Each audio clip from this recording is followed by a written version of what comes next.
Tandaan mo to palagi. Hindi ka nag-iisa. Minsan may itatanong mo, nasaan ang Diyos nung ako'y nagdurusa? Nakakalimutan ba niya ako? Paano ko ba ito malalampasan? Alam ng Diyos na may mga araw na tayo'y nababalot ng takot at nababalot tayo ng walang katiyakan. Lalo na sa panahon natin ngayon na halos puno na ng masamang pangyayari. Alam rin niya na manghihina tayo sa espiritual sa mga kalagayang ito.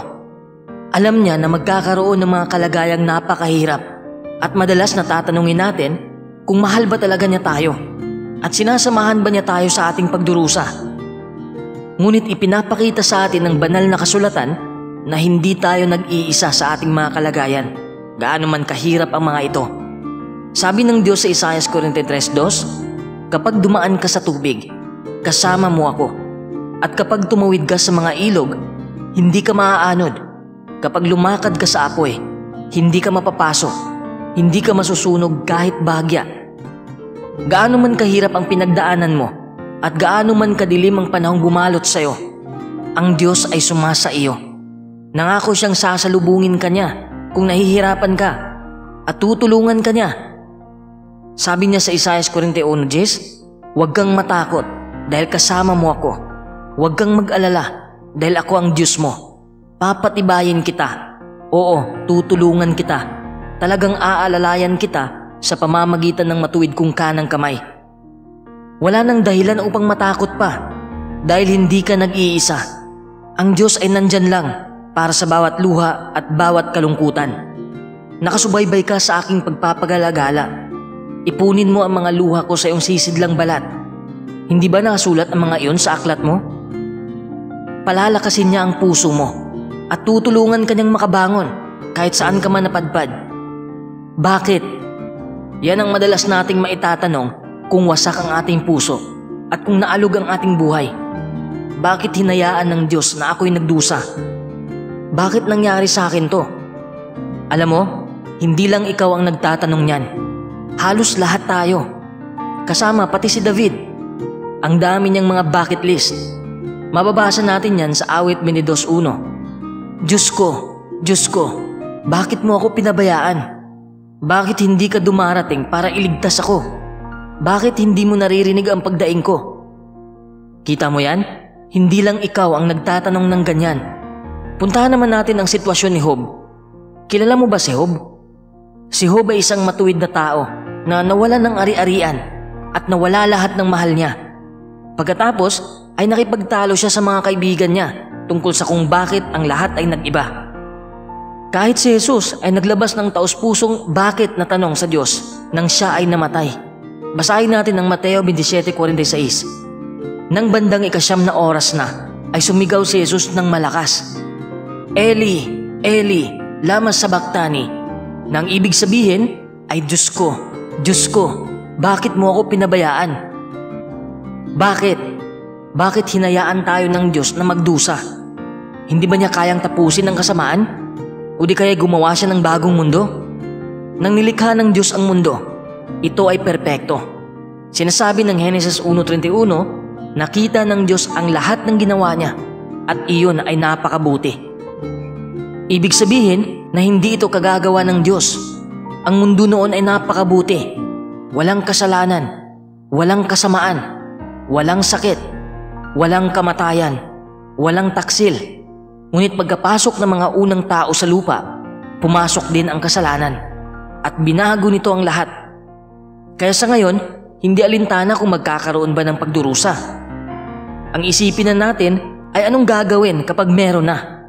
Sabi ni Jesus sa Juan 16:33, sinabi ko sa inyo mga ito para magkaroon kayo ng kapayapaan sa pamamagitan ko. Daranas kayo ng kapighatian sa sanlibutan, pero lakasan ninyo ang inyong loob. Kaya dapat isipin mo na hindi ito kagagawa ng Diyos. We can rest assured that our pain is not God's fault. On the contrary, our greatest pain is an opportunity to see God's power. May mga sandali habang tayo nagdurusa, maiisip natin na ito na ang katapusan natin. Wala na tayong ibang maiisip, kundi magmumukmuk na lang sa tabi. Para sa Diyos ay hindi pa ito ang katapusan mo. Kung naghihirap ka ngayon, ibig sabihin na hindi pa tapos ang misyon mo. Alam natin na pinangyayari ng Diyos na magtulong-tulong ang lahat ng kanyang gawa sa ikabubuti ng mga umiibig sa Diyos.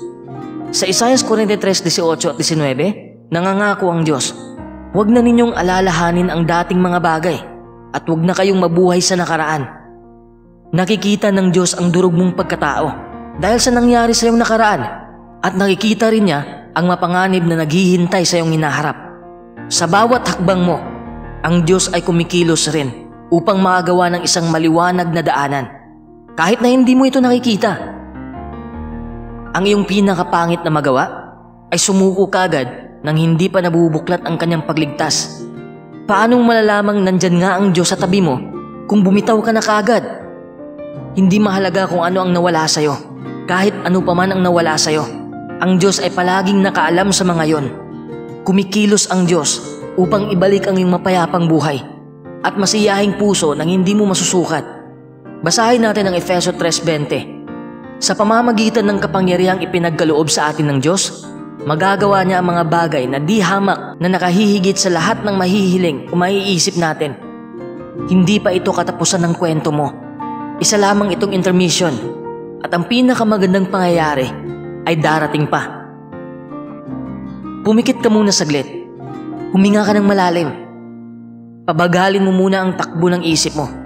Kahit 1 segundo lang, mag-focus ka lang sa araw na ito. Hindi mo na mababalikan ang nakaraan at hindi mo mapupuntahan ang hinaharap. Mag-focus ka lang sa araw ngayon.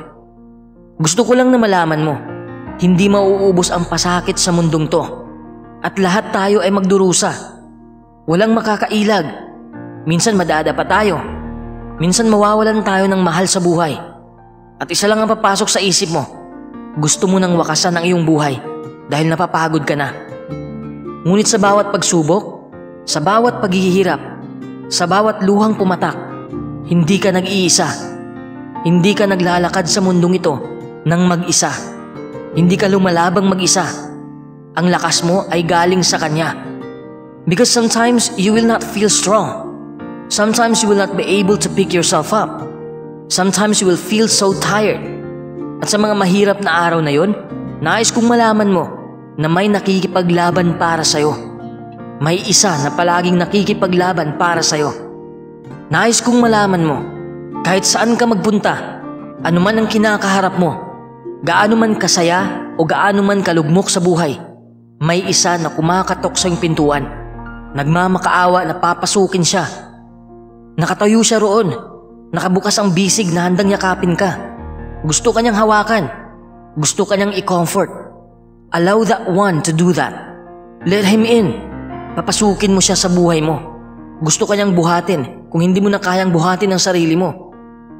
Papasukin mo siya. Buksan mo ang pinto at ipakita mo sa kanya kung gaano kagulo ang buhay mo. Ipakita mo sa kanya ang durog mong puso, ang luhang pumapatak sa sahig. Ipakita mo sa kanya ang sakit na dinaranas mo, ang mga kirot, ang iyong mga pasa, ang pagkawala ng iyong tiwala. Ipakita mo sa kanya kung gaano ka katakot na magmahal muli. Ipakita mo sa kanya na galit ka at bitter ka dahil nawala ka agad ang mga mahal mo sa buhay. Ipakita mo sa kanya na malungkot ka at pagod ka at takot na takot ka. Ipakita mo sa kanya na ayaw mong harapin ang hinaharap at hayaan mo siyang iparamdam sa'yo na mahal ka niya. Hayaan mo siyang yakapin ka. Hayaan mo siya na punasan ang iyong luha at buhatin niya ang iyong mga pasanin. Hayaan mong palakasin niya ang iyong puso at ipakita sa iyo muli ang araw, ang init, ang liwanag. Hayaan mong hawakan ka niya hanggang sa mabalansin na ang iyong buhay. Hayaan mo siyang pakalmahin ang iyong anxiety at hayaan mong lunurin niya ang iyong mga insecurities. Hayaan mong ipakita niya sa iyo na hindi mo na kailangang matakot sa buhay. Dahil saan ka man magpunta at kahit anong gawin mo, siya ay tatayo sa iyong tabi. Hindi ka nag-iisa. Hindi ka kailanman nag-iisa. Sa buong araw mo, minahal ka ng Diyos. At kahit na tinakbuhan mo pa siya, kahit na sumandal ka lang sa iyong sariling pangunawa, at kahit na mas kumapit ka pa sa material na bagay kaysa sa kanyang biyaya, kahit na tinalikuran mo ang kanyang regalo, at kahit isinara mo ang pintong yon, naghihintay pa rin siya sa'yo. Hinihintay ka niyang buksan mong muli ang pintuan mo at payagan siyang pumasok sa buhay mo. Kaya papasukin mo siya. Pagbuksan mo siya, hayaan mong punan niya ang puso mo ng kanyang pag-ibig. Know that no matter what the days bring you, there is a protector watching over you. Know that in His light, you are found, loved, and whole.